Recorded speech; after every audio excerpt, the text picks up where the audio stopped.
Il était déjà divin, mais il avait encore des cheveux. C'est ainsi que Fabien Barthez s'est fait connaître au début des années 90. Mais lorsque son crâne légendaire laissera place au baiser de la victoire, sa notoriété va exploser. Explosif comme son profil, la gestion du risque, il s'y connaît, même si ça ne marche pas toujours. Avec lui, tout fonctionne au feeling. Simple, direct et peu bavard, le portier mythique de l'équipe de France remportera tous les plus grands trophées. Retour sur les moments forts de la carrière de Fabien Barthez qui lui ont valu ce célèbre surnom, le Divin Chauve.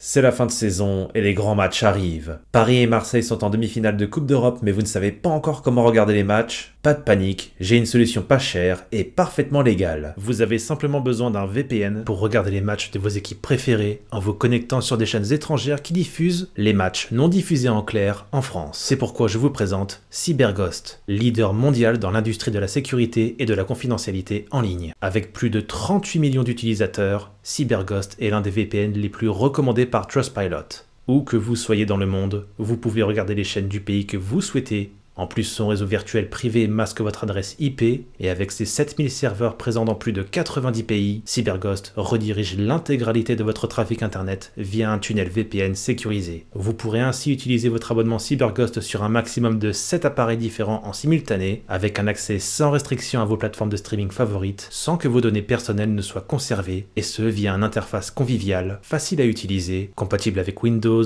Mac, iOS, Android, Smart TV, Linux et les consoles de jeux. Grâce à ce partenariat avec la chaîne et en cliquant sur le lien dans la description, vous obtiendrez un rabais de 83% sur CyberGhost VPN, soit à peine plus de 2 € par mois et 4 mois gratuits, une garantie de 45 jours satisfait ou remboursé et le support technique en ligne disponible 24 h sur 24 pour vous accompagner. Profitez bien de l'offre CyberGhost et maintenant, c'est parti pour la vidéo.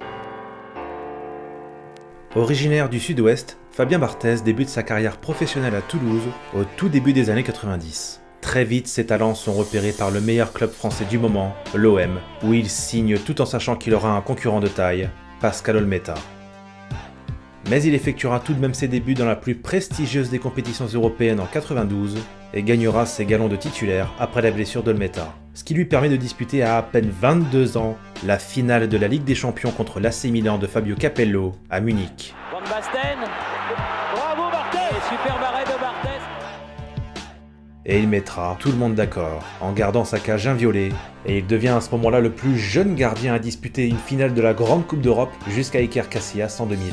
Le jeune Fabien Barthez impressionne et remporte la seule Ligue des Champions d'un club français. Éclaboussé ensuite par l'affaire de matchs truqués, l'OM est rétrogradé en seconde division, mais Fabien y restera jusqu'en 95, année de sa signature à l'AS Monaco. Malgré des débuts difficiles et une suspension de plusieurs mois pour un contrôle positif au cannabis, Fabien Barthez va revenir plus fort que jamais.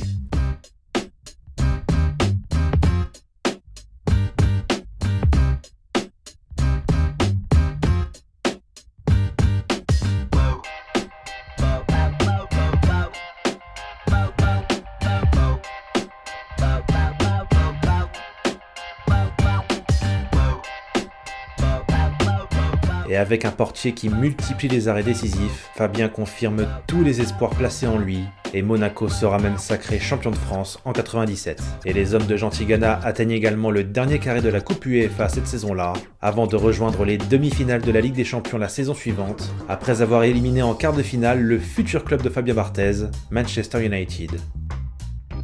Et la nouvelle dimension de Fabien, qui s'écrira à Monaco aux côtés d'Emmanuel Petit, Thierry Henry et David Trezeguet, va également lui permettre de changer de statut en équipe de France. Barré par la concurrence sous le maillot bleu avec Bernard Lama, ce dernier sera lui aussi suspendu pour un contrôle positif au cannabis en 97, en plus de subir une grosse blessure au genou, et ce à 1 an de la Coupe du Monde. Le malheur de l'un faisant le bonheur de l'autre, Aimé Jacquet nomme donc Fabien Barthez numéro 1 dans les cages, lequel effectuera quasiment toute la préparation avec les tricolores et donne entière satisfaction. Même si son flocage du numéro 16 laissait présager que Lamar reprendrait sa place de titulaire, c'est bel et bien le portier monégasque qui lui sera préféré pendant la Coupe du Monde 98. Même lors du dernier match du premier tour contre le Danemark, alors que la France est déjà qualifiée pour la suite de la compétition, beaucoup pensaient que Bernard Lama n'en faisait qu'à sa tête alors qu'en fait pas du tout. Il a refusé de jouer ce match justement pour ne pas perturber l'équilibre du groupe et il s'en est même expliqué auprès d'Aimé Jacquet. Ce qui fait donc que Fabien Barthez va quand même jouer ce troisième match contre les Danois. Il n'avait pourtant aucune expérience en grande compétition internationale, mais Fabien Barthez va mener les Bleus sur la voie royale à domicile. Les souvenirs de ces images sont extraordinaires pour les plus jeunes ayant connu cette génération, avec la fameuse bise de Laurent Blanc sur le crâne de Fabien. Un seul but encaissé au premier tour, et c'était sur penalty. Fabien Barthez sauvera les Bleus du piège italien en quart de finale. Incroyablement décontracté avant la séance de tir au but, son entraîneur des gardiens, Philippe Bergerot, lui avait indiqué où pouvaient tirer les Italiens, mais Fabien, lui, il s'en fichait. L'intuition, son arme de prédilection, lui suffit amplement. Et juste après l'échec de Lizarazu, il était primordial de dissiper les doutes immédiatement, et tout de suite, Fabien sort le tir d'Albertini. Il était tellement concentré sur sa séance de tir au but qu'au moment de la victoire, pendant un quart de seconde, il s'est demandé si c'était fini. Fabien il fait ça je crois, il fait... C'est typique Fabien, il savait même pas il y avait combien, il savait pas qui a marqué, qui a raté. C'est pour ça qu'on l'adore Fabien, il est simple en fait. La France se hisse donc en demi-finale où Barthez encaissera son seul but de la compétition dans le jeu. La suite, vous la connaissez tous par cœur. Fabien n'est pas du genre timide, lorsqu'il sort, il y va franco. Il ne calcule pas. L'intuition, le feeling, en fait, Fabien Barthez se nourrit de la sérénité de ses coéquipiers. Quand le groupe vit bien, Fabien est imperturbable. Et cette confiance qui se manifeste à travers une tranquillité totale l'emmènera sur le toit du monde. À partir de ce jour-là, Fabien Barthez devient le divin chauve. Il n'est pourtant pas très grand, loin du standing des gardiens actuels, mais qu'importe, il est toujours rassurant en équipe de France, y compris lors de l'Euro 2000. Comme en 98, au premier tour, Fabien n'encaissera aucun but dans le jeu, cependant il a bien failli encaisser un nouveau pénalty contre l'Espagne. Encore aujourd'hui, Barthez est convaincu que M. Colina s'est trompé et qu'il n'a pas commis de faute. Heureusement, le tir de Raoul passe au-dessus. Cette équipe de France, plus forte que jamais, montre du caractère et de la personnalité, à l'image de Fabien qui sort un arrêt décisif contre le Portugal. En prolongation, Zidane qualifie les Bleus sur ce but en or, et la France se prépare à affronter de nouveau l'Italie, cette fois en finale de l'Euro 2000.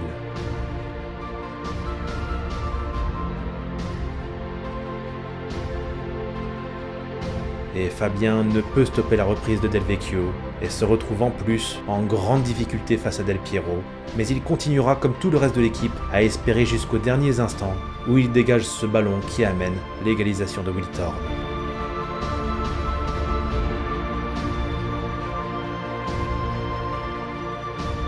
À partir de là, l'ascendant psychologique est pris et plus rien ne peut empêcher les Bleus de triompher encore.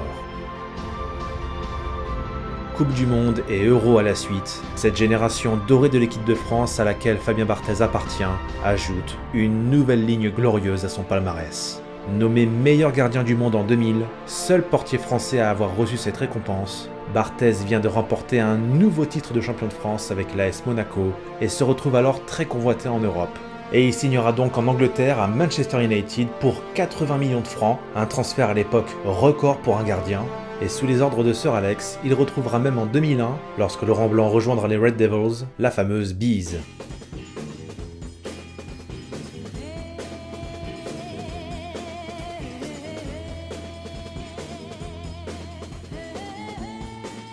Fabien Barthez remportera la Première Ligue en 2001 et 2003 et se distinguera même par des dribbles loin de sa cage.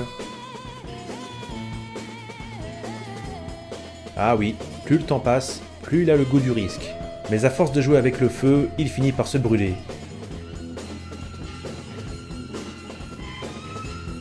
Une baisse de régime qui se confirme en bleu, oups, avec l'échec des Français au Mondial 2002, malgré une bonne prestation contre l'Uruguay. Et sa saison 2002-2003 le précipitera vers la chute, puisqu'il sera tenu à l'écart du groupe après le quart de finale retour de Ligue des Champions, lors duquel il encaisse 3 buts du phénoménal. Entre-temps, Fabien remportera la Coupe des Confédérations en été 2003 avec l'équipe de France, ayant désormais tout gagné avec les Bleus, Mais une fois encore, sa carrière en club se complique, car désormais Sir Alex lui préfère le gardien américain Tim Howard, reléguant Barthez sur le banc. Une situation inédite pour un gardien de ce standing, mais Fabien trouvera en hiver une porte de sortie qui se nomme l'Olympique de Marseille. En janvier 2004, il sera alors prêté à son ancien club jusqu'à la fin de la saison, avant de s'engager définitivement pour les Phocéens jusqu'en 2006. Et l'année 2004 sera brillante en Europe, puisque l'OM atteindra la finale de la Coupe UEFA, mais hélas en finale, Fabien retrouvera la trace de Monsieur Colina, qui l'expulsera pour cette faute dans la surface, précipitant la défaite de Marseille 2-0 contre Valence. Décidément, on ne s'entend pas entre chauves. Mais un mois plus tard, Fabien fera forte impression lors de France-Angleterre où il stoppera un penalty de Beckham à un moment clé où les Bleus étaient menés 1-0. Cette parade décisive maintiendra les Bleus en vie avant que Zizou, encore, n'offre la victoire aux Bleus dans les derniers instants. Mais Barthez ne peut empêcher les Bleus de décevoir une nouvelle fois lors de cet Euro 2004, éliminé en quart de finale par la Grèce. Mais il va se faire tristement remarquer en 2005 lors d'une rencontre amicale à Casablanca où il crachera sur un arbitre, écopant alors d'une suspension de plusieurs mois qui sera écourtée s'il effectue 10 travaux d'intérêt général. Bien sûr que je regrette, mais je me sens pas coupable. Je regrette, mais je me sens pas coupable. Pendant ce temps, le portier de l'OL, Grégory Coupet, conclura les qualifications de l'équipe de France pour le Mondial 2006. Et le retour de suspension de Fabien Barthez amènera le sélectionneur à se poser la question « Qui doit être numéro 1 ? Barthez ou Coupet ?» En sachant que le gardien de l'OL a été exemplaire, tandis que le retour de Fabien est assez délicat, notamment lors de ce match contre le Costa Rica, ou encore cette défaite au Stade de France contre la Slovaquie, où il sera copieusement sifflé.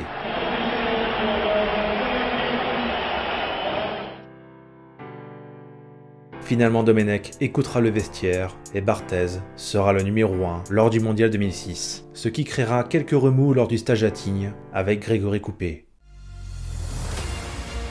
Mais lors du Mondial, Fabien reste Fabien. Les anciens de 98 ont repris les rênes et contre le Brésil en quart de finale, Barthez fera preuve d'une sérénité qui lui a toujours collé au crâne.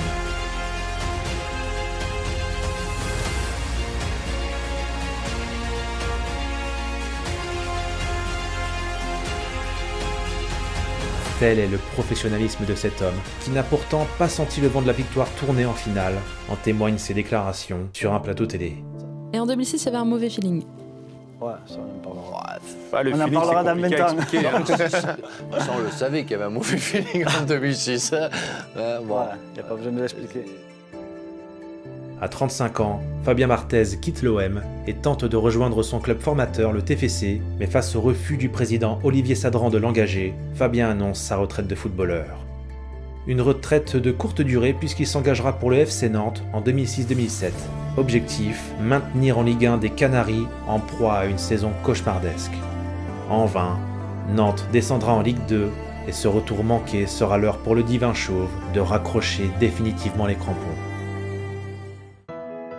Alors, que retenir de Fabien Barthez ? Déjà, vous voyez, j'en souris, parce que ce gardien, il a incontestablement marqué ma génération, les trentenaires. Fabien, c'est ce sourire, cette décontraction permanente. C'est à se demander parfois s'il était toujours sérieux, mais Fabien, il était en quelque sorte le thermomètre de la vie de groupe. Si le groupe allait bien, Fabien resplendissait, et inversement. Une décontraction telle que les guignols de l'info le caricaturaient souvent avec sa cigarette et ses blagues. Je m'en fous, moi j'en peux plus, là, file-moi une clope. Même s'il n'était pas parfait, loin de là, c'est curieux mais personnellement, je ne retiens que le positif. Et le fait de ne jamais se mettre de pression lui a servi, incontestablement. Fabien Barthez, c'est quand même 10 matchs en Coupe du Monde sans encaisser le moindre but, un record qu'il codétient avec Peter Shilton. Depuis, personne n'a fait mieux. Il détenait également le record de matchs pour un joueur français en Coupe du Monde, devancé en 2022 par un certain Hugo Lloris. Quoi qu'on en dise, Fabien Barthez est et restera pour toujours l'un des symboles de la France heureuse, de la France tranquille, de la force tranquille, et surtout de la France qui gagne. Il est encore à ce jour le seul gardien à avoir remporté la Coupe du Monde, l'Euro et la Coupe des Confédérations. Finalement, Fabien Barthez aura bien mérité son surnom de divin chauve. Merci pour tout, Fabien.